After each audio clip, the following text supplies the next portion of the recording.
মেয়েরা যেখানেই থাকে, যার ঘরেই থাকুক না কেন, ঘরটাকে নিজের ঘর মনে করে সাজিয়ে রাখে। দেখবেন যেই ঘরে মেয়ে মানুষ থাকে না, সেই ঘরে খুব একটা বেশি সৌন্দর্য থাকে না, হাসি থাকে না। সকাল সকাল ঘুম থেকে উঠে পছন্দের খাবার দেখে মনটাই খুশি হয়ে গেল। তো চলেন আজকে সারাদিন কি কি করলাম সবকিছু শেয়ার করি আপনাদের সাথে। হ্যালো, আসসালামু আলাইকুম। সবাই কেমন আছেন? আশা করি সবাই ভালো আছেন। আমার একটু ঠান্ডা লাগছে, একটু অসুস্থ যাচ্ছে আজকে 2 দিন। সকালে ঘুম থেকে আজকে একটু দেরি করেই উঠেছিলাম। ঘুম থেকে উঠেই দেখতেছি মজার মজার খাবার রান্না করে রেখেছে আম্মু আর খালাম্মু। ভর্তা দিয়ে জাউ ভাত আগে আমাদের বাসায় রান্না করা হতো, যদিও তখন ছোট ছিলাম, খেতে চাইতাম না, বাট এখন খেতে অনেক ভালো লাগে। এখন মাঝে মাঝে বানিয়েও খেতে ইচ্ছা করে। তো ভর্তাগুলো অনেক বেশি পরিমাণে ঝাল ছিল, আর আমি ঝাল খুব একটা বেশি পছন্দ করি না। আমি একটু চিনি অ্যাড করে খাচ্ছিলাম একটু বারান্দায় বসে বসে। তো এরপর খালামণি আর আম্মু মিলে রান্না করতে চলে গিয়েছিল। আমি বাসায় শুয়েই ছিলাম, শরীরটা ভালো লাগতেছিল না। তো এরপর উঠে গেলাম, দেখলাম যে ওরা কি কি রান্না করতেছে, একটু ভিডিও করলাম। আজকে মোরগ পোলাও রান্না করবে, রাতের জন্য একটু ভাত বসিয়ে দিয়েছিল, আর এখানে মুরগির মাংসটা রান্না করছে। প্রথমে ভাবছিল রোস্টের মতো করে রান্না করবে, বাট পরে আবার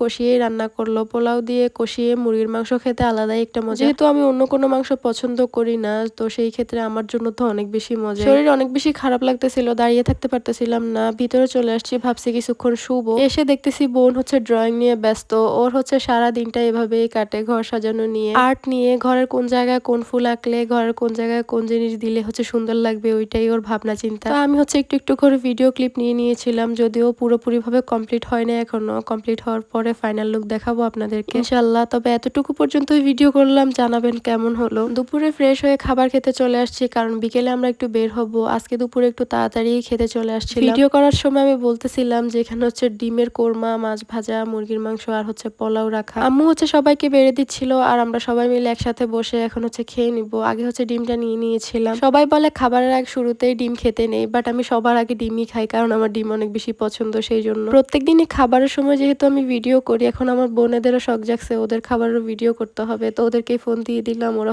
নিজেরা নিজেরা একটু একটু ভিডিও ক্লিপ নিয়ে নিল। আজকে আমাদের 3 বোনের খাবারের ভিডিও দেখে নিলেন আপনারা। যাই হোক, বিকেলে রেডি হয়ে আমরা বের হয়ে গিয়েছিলাম, একটা জায়গায় যাওয়ার ছিল, একটু তাড়াতাড়ি বের হয়ে গিয়েছিলাম। মেবি তখন 3:30 মতো বাজে। আমরা ছিলাম 4 জন। তো যেহেতু একটু দূরে রিক্সা রাখা ছিল, তো সেই জন্য একটু রাস্তা হেঁটেই যেতে হয়েছে। একটু হেঁটে গিয়ে আমরা রিক্সাতে উঠে গিয়েছিলাম। তারপর চলে যাচ্ছি।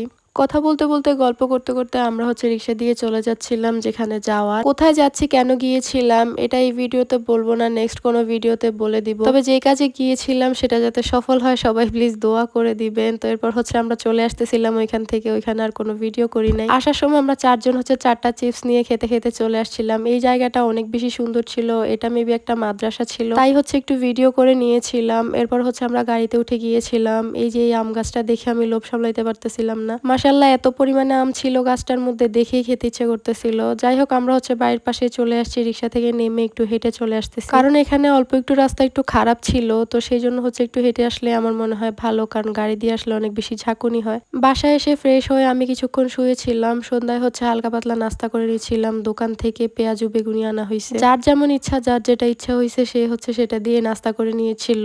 লাস্ট কমপ্লিট ফিল আপ হয়েছে চা দিয়ে। তো আজ এই পর্যন্তই, সবাই ভালো থাকবেন, আল্লাহ হাফেজ।